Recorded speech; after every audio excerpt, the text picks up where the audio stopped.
Nessa edição, a entrevista é com o engenheiro agrônomo Alexandre Arcali e a reportagem da semana é sobre assédio moral no trabalho. Assista agora a Sessão no Ponto.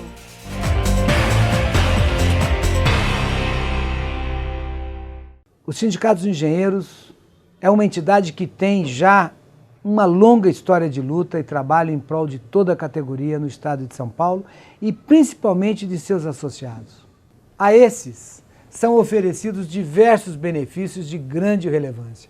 Entre eles, o Plano de Saúde do Engenheiro, o SESP-Prev, o Fundo de Pensão dos Engenheiros, o Serviço de Oportunidades e Desenvolvimento Profissional, com oferta de vagas para recolocação profissional, mas também orientação à carreira. Há ainda assistência jurídica e previdenciária e uma série de convênios que garantem descontos nos mais diversos produtos e serviços. Associe-se ao CESP, aproveite tudo que ele lhe oferece e fortaleça a sua entidade. Vamos juntos!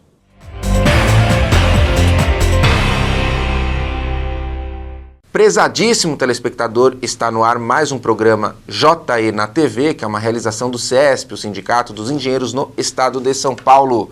Tema de hoje, agricultura orgânica, e para isso recebemos Alexandre Arcali, que é diretor executivo da IBD Certificações, que atua na área de inspeções agropecuárias e alimentícias. Alexandre, prazer recebê-lo aqui, viu? Bom dia, prazer é todo meu. Alexandre, qual o tamanho desse mercado, desse negócio orgânico no Brasil?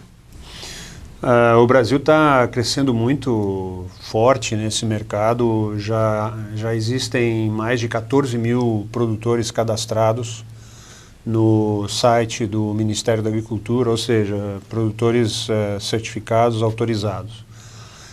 Existem mais de 500 feiras de rua que vendem produtos orgânicos. Estima-se que em 2016 o Brasil faturou algo em torno de 3 bilhões de reais, né, nesse mercado aí. O Brasil é hoje também um dos principais players exportador de produtos orgânicos para os grandes mercados consumidores, principalmente de matéria-prima. Não foge à regra, tá certo? Como na agricultura tradicional, na agricultura convencional, são principalmente matérias-primas que são exportadas, mas para o mercado interno são principalmente os hortifruti que são produzidos, e para a exportação são, vamos dizer assim, os commodities que perdem o status de commodities por passarem a ser produtos, vamos dizer assim, especiais, certificados, né? E aí nós temos principalmente o que? Açúcar, óleo de palma, ou seja, dendê, caju, cacau, café, mate, sucos, polpas. Todos esses produtos aí hoje já são exportados, como eu disse, em forma de matéria-prima ou já processados até um certo estágio, e alguns até que processados até o estágio final. A crise afetou muito o setor?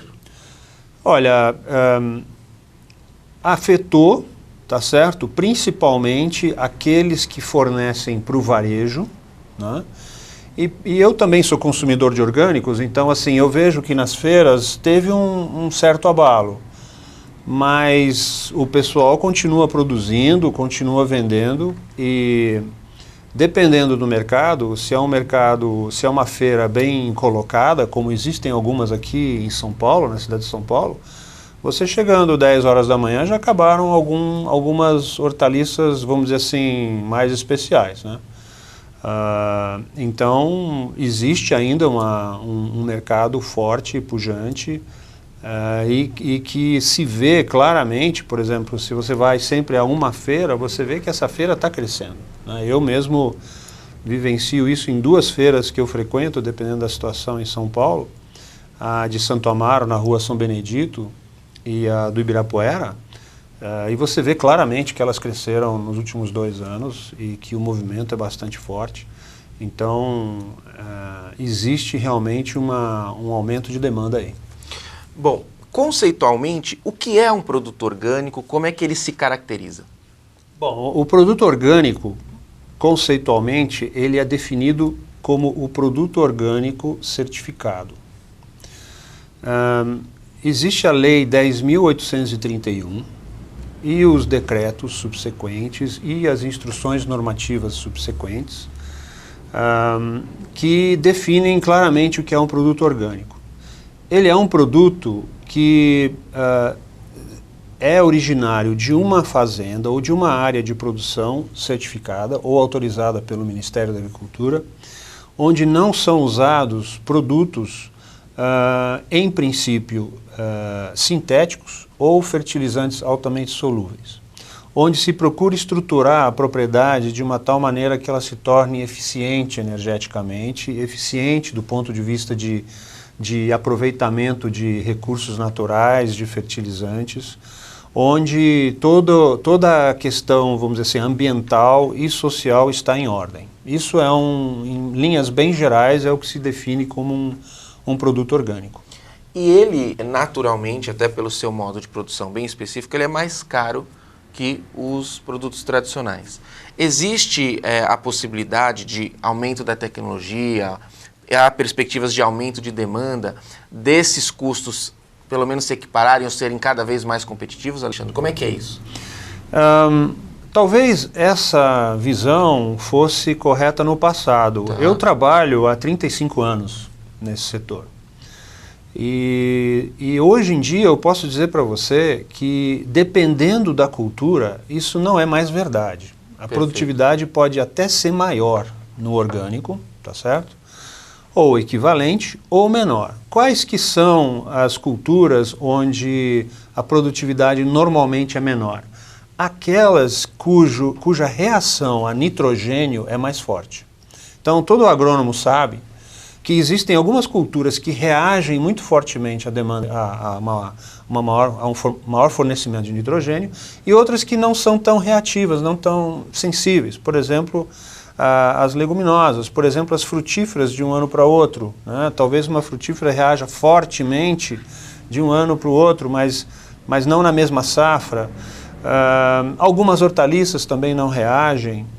Então, se você me perguntar, por exemplo, café sim, há uma diferença de produção. Por quê? Porque a gente sabe que o café reage extremamente bem a uma adubação nitrogenada. Hortaliças, leguminosas, cana, ou essas culturas mais extensivas, mesmo pomares bem manejados, isso já não é mais tão verdade. Mesmo porque, na minha opinião, pelo que eu vejo aí no campo, acabei de voltar do Ceará, onde eu vi coco cuja água é produzida e exportada para exportação, por exemplo. Mesmo uma cultura de coco, né, que a gente pensa que você joga lá na praia e dá, não é verdade. Quem não tiver tecnologia hoje não sobrevive. Então eu visitei propriedades de coco com manejo onde você tem ovinos pastando na área do coco, com semi-confinamento à noite para coletar o esterco dos ovinos, com uma produção de esterco líquido de excelente qualidade, super estabilizada, que é passada para o coco por irrigação, onde a produtividade é acima da média. Tá certo? Então, esse para mim é um típico exemplo de uma cultura orgânica onde a pessoa que vai conduzir tem a preocupação de atingir a excelência tecnológica também. Evidentemente, por ser adubado com matéria orgânica, praticamente todos os sintomas de deficiência de micronutrientes simplesmente desaparecem, porque a gente sabe muito bem que qualquer matéria orgânica é rica em micronutrientes. Então você tem um aspecto absolutamente saudáveis dessas plantações, você vê os cachos novos, as inflorescências vindo num ritmo forte de produtividade e altíssima qualidade também. Você pode tratar hoje, como esse pomar trata, as questões sanitárias, inclusive com homeopatia, para pragas e doenças, ou com produtos naturais. Então o aspecto visual, o aspecto qualitativo do coco impecável, podia ser, se coco fosse um produto de mesa, poderia ser um produto de mesa, tá certo? Então, assim, eu conheço N exemplos, seja em dendê, seja em mate, seja em café, seja em soja. Se você não aplicar hoje técnicas modernas, o que eu chamo de técnicas modernas? Controle biológico, nutrição das plantas extremamente bem planejado, com todos os recursos necessários. Hoje você tem um moderno arsenal, vamos dizer assim, não é exatamente a própria palavra, mas a gente gosta de usar isso, moderno arsenal de insumos, de substâncias naturais, de estimulantes, de reforçadores de crescimento, de reforçadores de sanidade, todos aprovados para orgânico. É importante entender que na agricultura orgânica você pode aplicar calcário, você pode aplicar adubos naturais, quaisquer rochas moídas, adubos fosfatados. O que você não pode é aplicar no Brasil KCl, tá certo? Cloreto de potássio, e os adubos nitrogenados sintetizados, e os adubos fosfatados tratados com ácido, tá certo? Todo o resto você pode aplicar, e aí vai depender da criatividade, né, e da visão técnica e da visão de integração de uma propriedade, torná-la o mais eficiente possível. Foi necessário surgir sim a agricultura orgânica. Eu venho da academia, eu não vou negar a importância da academia, dos estudos acadêmicos, da ciência. A agricultura ela foi necessária como uma reação, como um protesto, e mostra a viabilidade dela. Perfeito. No próximo bloco, nós vamos saber a diferença conceitual dos orgânicos para os transgênicos. Será que algum transgênico, dito transgênico, pode se enquadrar num alimento orgânico? O Alexandre vai nos responder. E também vamos falar sobre como o profissional engenheiro pode ajudar a agronomia orgânica, a agricultura orgânica, a avançar. A gente volta daqui a pouquinho, não saia daí.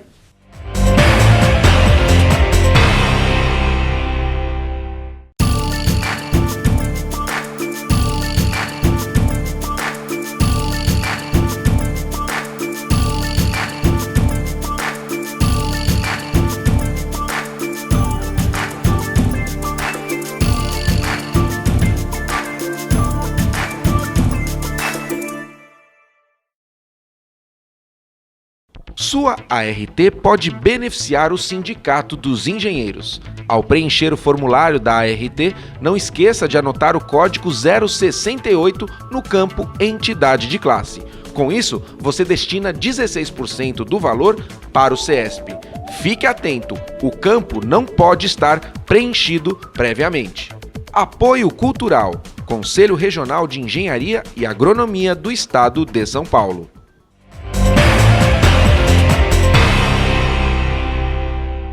Estamos de volta na entrevista do Jornal do Engenheiro. Tema de hoje, agricultura orgânica, recebendo o engenheiro agrônomo Alexandre Harcali.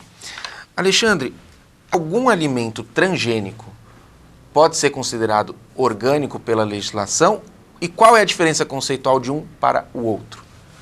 Então, o alimento transgênico, né, é aquele alimento onde, vamos dizer assim, a semente ou a origem daquela planta, que a semente foi melhorada geneticamente, onde se promoveu uma fusão de material genético de uma espécie diferente daquela planta, né? Ou às vezes até da mesma espécie. Então, o que acontece é que os materiais transgênicos, eles vêm hoje em dia, tá? Hoje em dia, eles vêm associados a um pacote tecnológico, como não poderia deixar de ser. Esse pacote tecnológico envolve o uso de herbicidas e de inseticidas, tá certo? Então, por essa razão, e por também o setor orgânico ser aberto a essa visão científica mais crítica da questão da influência do alimento transgênico no organismo humano e na natureza, optou-se nesse momento de não permitir o uso de sementes transgênicas na agricultura orgânica. Aliás, pela Lei 10.831 fica muito claro que os alimentos ou material transgênico é proibido em utilização em qualquer ponto da cadeia, tá?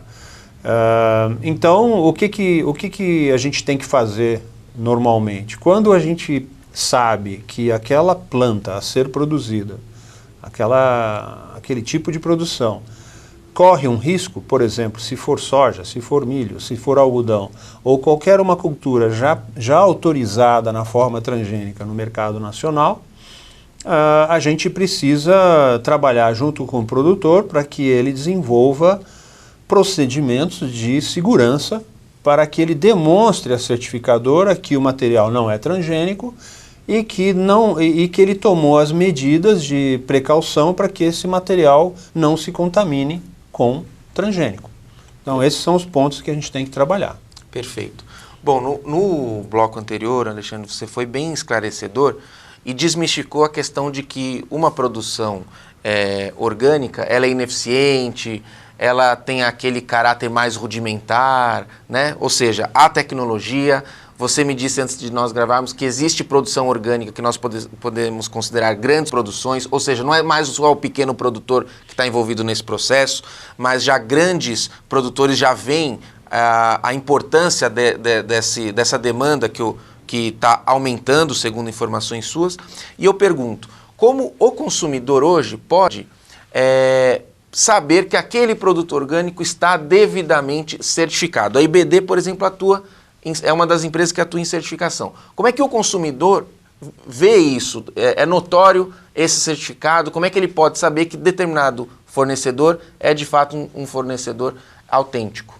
Bom, tanto aqueles interessados em adquirir matéria-prima, como os consumidores finais, é importante que eles saibam que, ao chamar um produto orgânico no território brasileiro, significa que ou ele é certificado por uma certificadora aprovado pelo Ministério da Agricultura, pelo sistema de auditoria, ou ele tem uma certificação que a gente chama de participativa, também cuja organização está aprovada pelo Ministério da Agricultura. Participativa significa o quê? Uma cooperativa pode se organizar, aprovar no Ministério e fazer a certificação internamente dos seus membros da cooperativa. Ou é uma OCS, é uma organização de controle social, também autorizada pelo MAPA, onde uma associação ou um grupo de produtores se registra no MAPA e pode vender diretamente nas feiras o produto declarado orgânico, só que nesse último caso, as OCS não podem usar o selo.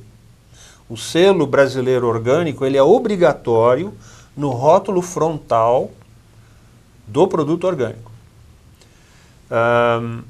O que é optativo? É o selo da certificadora. Por exemplo, a empresa que eu trabalho, o IBD, tá certo? É uma certificadora por auditoria. O cliente que trabalha com uma certificadora, ele tem a opção de não necessariamente colocar o selo da certificadora se ele quiser. Tá.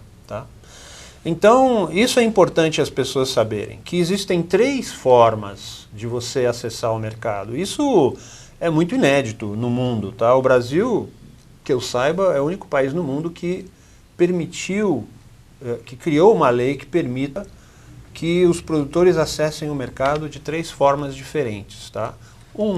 Certificação por auditoria, outro, certificação participativa e outro, organismo de controle social. Tudo controlado pelo Ministério da Agricultura. Perfeito.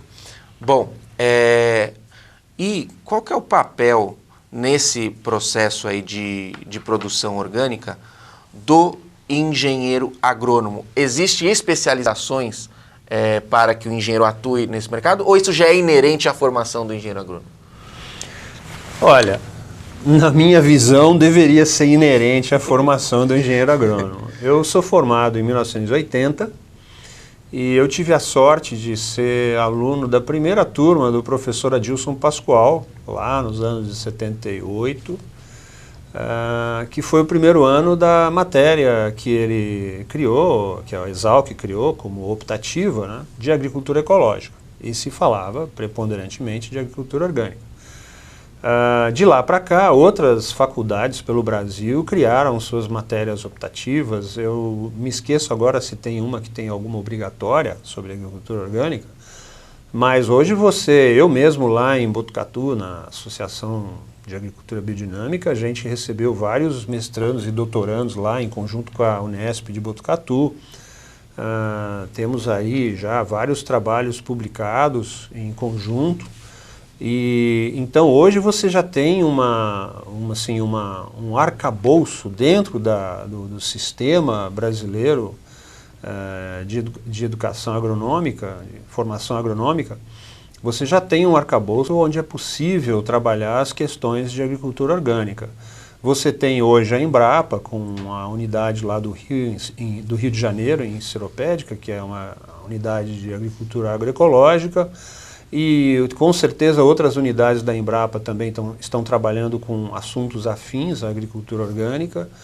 E você tem vários congressos aí pelo Brasil e pelo mundo que trabalham esse assunto. Eu fui para o primeiro mestrado em agricultura orgânica no mundo em 1988, na Universidade Wageningen, na Holanda. Quando eu cheguei lá, ele foi adiado um ano. Eu estava lá, cheguei lá com bolsa, com família e tudo. Eles me deram um ano de estudos e eu pude fazer uma pesquisa em agricultura orgânica. Não fiz o mestrado, porque eu não tinha condições de ficar mais de um ano lá, mas eu fiz uma especialização. E na época, já em 88 e hoje mais ainda, você tem universidade, pelo menos 4 a 5 universidades na Alemanha, na Holanda 2, Inglaterra umas 3, Suécia umas 2, Estados Unidos várias universidades aí com programas muito interessantes, muito extensivos de agricultura orgânica. Você tem publicações internacionais especializados em agricultura orgânica, publicações científicas especializadas em agricultura orgânica. Existe uma sociedade internacional de pesquisa para a agricultura orgânica, tá certo? Onde eu fui um dos fundadores, foi fundada em Berlim, onde à época existia um representante que estava para se aposentar da Embrapa. Eu fico sempre surpreso que a Embrapa não participa dessa Sociedade Internacional para a Agricultura Orgânica, que faz conferências científicas a cada 2 anos. Como eu trabalho nisso há 35 anos, eu posso dizer para vocês com tranquilidade que quem forjou a agricultura orgânica no mundo, não só no Brasil, mas no mundo, foram os produtores. Os produtores, eles arregaçaram as mangas e decidiram que não iam trabalhar com agrotóxicos e fizeram o que fizeram. Então essa questão do profissional é muito importante, porque há 35 anos eu literalmente estava desempregado. Eu saí da Exalc, queria trabalhar com agricultura orgânica, não tinha emprego no Brasil. Fui fazer uma especialização no exterior, voltei e junto com colegas nós formamos uma instituição que hoje contrata profissionais, né? Então, assim, nós estamos falando de algo vital, né? E o consumidor e o técnico que entende o que está por trás da razão do crescimento também vai investigar isso mais a fundo e vai descobrir que existem algumas razões muito importantes. Por que o orgânico cresce? Porque o consumidor quer, senão não cresceria. E por que o consumidor quer? Porque existe uma maior consciência ecológica. E essa consciência ecológica vem da onde? Dos erros e problemas gerados na agricultura tradicional convencional. Porque se a agricultura tradicional e convencional fosse perfeita, não tinha contestação. Um forte abraço e até breve!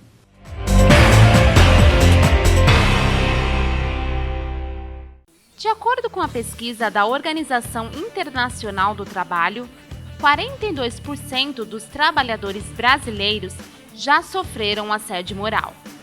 Então, assédio moral é uma violência psicológica causada ao trabalhador ao longo do tempo. Não é um fato isolado. A gente fala até que é uma dor muitas vezes invisível, que ele vai sofrendo no dia a dia da relação de emprego. Segundo a auditora fiscal do Ministério do Trabalho de São Paulo, Luciana Veloso, o assédio moral pode ser considerado caso epidêmico. O assédio e o problema dos riscos psicossociais no trabalho, eles estão presentes em todos os setores, setor público, setor privado e na área de engenharia também. A gente tem que pensar que na área de engenharia as pessoas também lidam com metas, né? Então, assim, isso é um problema da gestão de pessoas, né? A questão do assédio.